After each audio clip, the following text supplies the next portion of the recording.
So it's been 16 Fear to Faiths. I had no idea that this series on Fear to Faith was going to last so long. But I'm excited that it is because there's still so much more to say. In Genesis chapter 2, God makes a huge statement. He says this, it's not good for man to be alone. So I will create for him a rescuer from his aloneness. Now, why did God say that? Now, we read that narrative and we often think, oh, that's about marriage, husband and wife. And it is about marriage, husband and wife, because Adam and the woman, or she later became known as Eve, were the first couple in the Bible, and they started this family of faith that we find ourselves in today. But here's the deal with that God has hardwired us for community.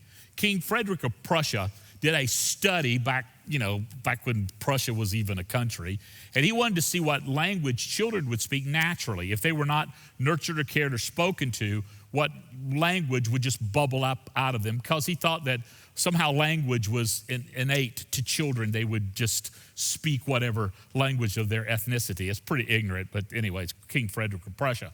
And he did this experiment. The problem was all the children died, because without nurturing, care, and community, human life cannot survive. Now, we've been in this season of social distancing.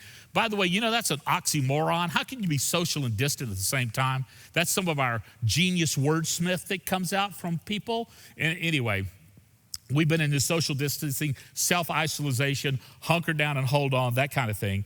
And most of us, especially us extroverts, this has not been a good time for us, because it's not good for man to be alone. Even you introverts who thought, finally, these extroverts are squirreled away and I don't have to mess with them. It's been kind of a hard time for you as well, because God has put community in our hearts. So I would say this, in coming out of COVID-19, coming out of the pandemic, in which it looks like we're coming out of, find your people, find your community, find your group. You need to have a Building Lives group that you're connected to, so you can connect, grow, serve, and share. You can fulfill the one another's of the Bible. You can become Christ-like in your character, because your character produces your actions. And if you have no actions, you don't have any character. You need a group.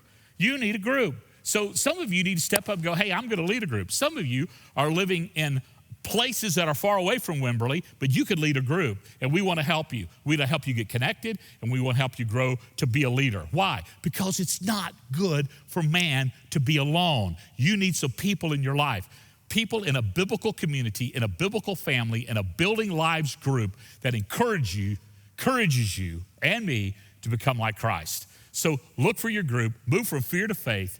Don't live your life alone. Live your life in the richness of community with King Jesus and others. And I know this will help.